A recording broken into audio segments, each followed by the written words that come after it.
So I got some pig left over from last year from that Mayaca hunt, and right now defrosting it in the tub.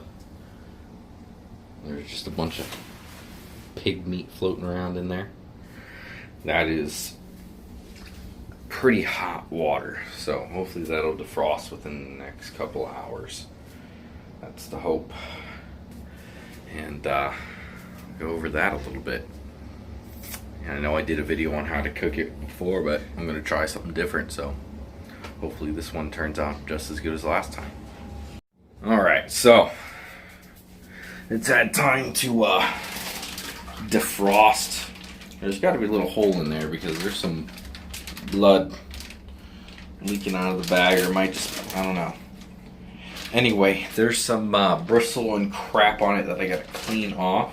The meat still looks good because it's been in the freezer for a while. It's just a little dirty from when I put it in there, and I didn't really clean it off that well. So I got to go wash this off real quick. So I'm going to get it out of the bag, out of the tub here, and wash it down in the sink. So this is actually where I shot it. You see the entrance wound is like right there. Big old hole right there. So I'm going to clean this thing out extra good and trim some of that off of there. That meat's still looking pretty dang good. I think I shot it right there. Still smells like a pig. So just in case you weren't 100% sure, this is where I shot it. That's the ribs right there. And that's a big old hole missing from where I shot it. So yeah. And there's also a big old chunk of meat. I honestly don't know what cut this pig is. Obviously it's the ribs and right behind it. So yeah, that's we're gonna have a little bit of both, and so we'll see how that cooks up. It should be pretty good. I'm thinking the meat looks great. Got pretty much all that crap off of it that was on it, and I'm gonna cook it today. I got this for Christmas and I haven't used it yet. What I did was I put a little bit of tin foil over this little rack thing because I don't want the meat dripping through and like searing to the pan. What I'm gonna do is I'm about to start prepping the pig, so we'll see how that goes. So when I cook, I usually like to just throw a bunch of stuff together. That sounds really good. That's what I'm gonna do now. I think it makes it kind of interesting. So it is actually a full stack of ribs. It was just folded over. So it's all ribs. So we're gonna be cooking some wild pig ribs today in a 22-quart roaster oven. That's what it's called. So I'm actually pretty excited about this. It should be pretty good. And it'll take about 4 hours to cook. That's the hope, at least. Hopefully it just falls right off the bone. So with that being said, literally, I'll start off, and I love using this. I'm just gonna smother it in olive oil. So that's literally all I did was turn it over, also smother it in olive oil. There's a bunch of olive oil at the base. So I'm gonna pick a few random ingredients out of here. And these are actually, I'm not going to use any brown sugar this time, which is what I used before. I'm not going to try to caramelize it. I'm literally just going to try to cook it. I'm not a big fan of sweet when it comes to like meat and stuff like that. So I'm going to try to make it like I would a steak almost. I don't know why that sounds good to me. A little bit of garlic powder. Love some garlic powder. Everglades seasoning. I love using that. Let's see what else. Huh. Blackened redfish magic? No. I don't know. Let's see. What does it say? Use instead of salt, pepper, and other herbs and spices. Oh. Well.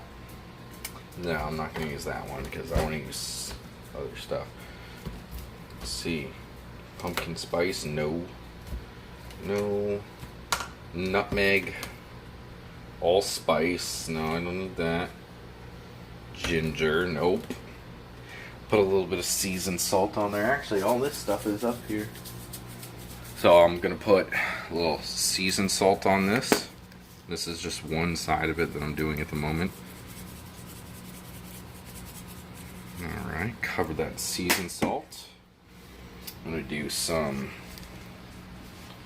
garlic powder if I can open it real quick. There we go. Okay, it's nice and stirred up, and just gonna put some garlic powder all over this. Oh yeah.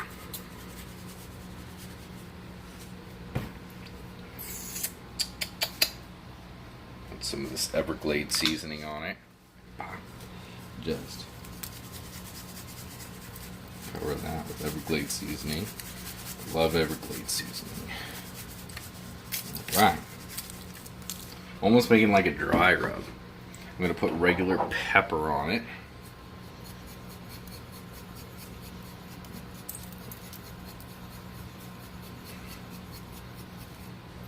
I'm going to go to regular salt. Okay. What else should I put on it? Let's see. We got... Already got that. I'm going to put a little bit of Cajun on it. How about that? I don't know what the Cajun is, but it just says Cajun on it, so it must be good. Let's see if I can open this here for a second. Man.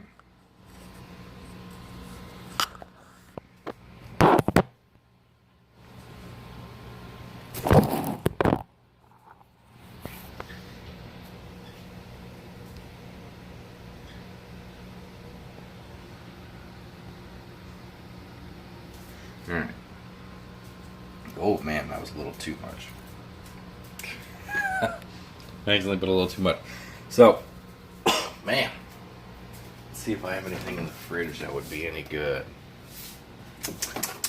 Oh, there's minced garlic. I don't need minced garlic because I already put garlic on it.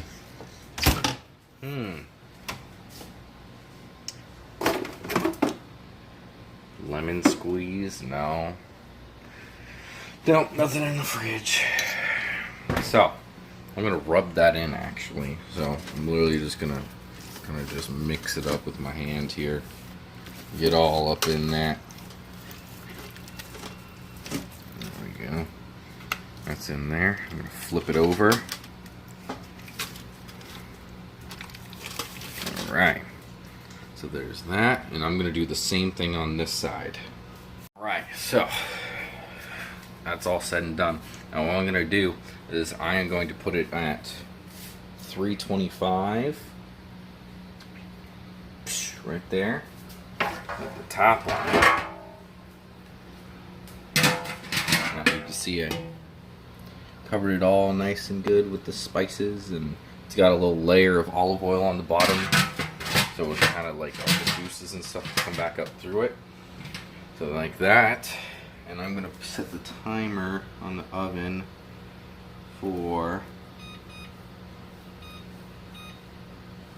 4 hours. Actually, I'm gonna do 3:30 and see. Start. Boom. Oh, no, yep, 3 hours and 30 minutes, and see how well that does. If I need to put it in longer, I will. We'll just see how the meat looks. I'm just gonna let that sit now. So, I made a mistake, a big mistake.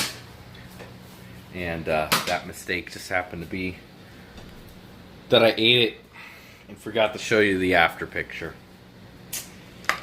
As you can see, fell right off the bones. That's literally all that's left. Like, there's a little bit of meat in there, but it's pretty much just all bone. It was fantastic. Ah, man. Well, what I just showed you, how I made it, it was fantastic. It was, you know, you can see in here that it didn't, you know, it's not going to stain the bottom. Everything's good in there. Use a little bit of tin foil to kind of create like a little mat underneath it. 3 hours, it was done. It was perfect, fall off the bone. And I added barbecue sauce to it later as I was eating it, but besides that, everything was absolutely perfect with it. So it was definitely a good way to cook it. Next time I'll actually be able to show you, but you can kind of see just the coloration It's just golden brown and delicious.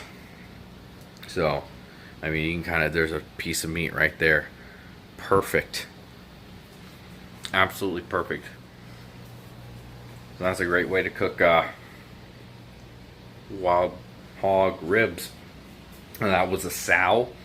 So it was and it was eating a lot of acorns. It was very fat. There was a lot of fat in it, as you saw from it being in here. With that being said, that might be a difference in taste in a boar hog. I'll have to try it with the boar hog hopefully this year and let you guys know. But besides that, thanks for watching, and you'll have a good rest of your day.